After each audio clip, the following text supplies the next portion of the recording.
when the governments are confused, when the governments are imbued by the self-interest, probably the consequences also are similar. The change of regimes through non-constitutional methods in Bangladesh, Sri Lanka, Nepal, and others were actually the gilding cases of the bad governance. Nations, whether they are powerful or weak, or the comprehensive national power, is a very abstract word.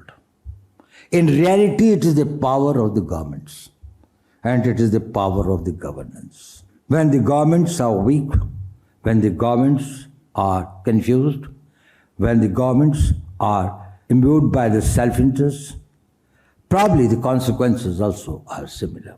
And these governments work through institutions. And in the task of nation building, the most important matter are the people who build and nurture these institutions, who strengthen these institutions, because these institutions provide the governance, and the governance creates the nations and the powerful states.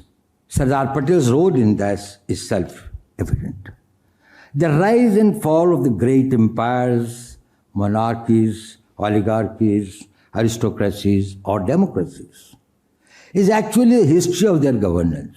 Edward Gibbon, in 6 volumes on the decline of Roman power, way back about 1788 or something, there he wrote those volumes. The whole book is about the intrigues of the Roman Empire, instances of its bad governance, corruption, economic mismanagement, security failures. And the end of it, it all boils down to the Roman Empire fell because it was administered and governed badly. Same is the story of whether it's the French Revolution, or the Tsarist Russia, or the Mughal Empire, they declined. In the post-war period, out of 37 countries that faced various degrees of degradation, 28 failed or got degraded or got balkanized because of their poor governance. And the recent cases of the change of regimes through non-constitutional methods in Bangladesh, Sri Lanka, Nepal, and others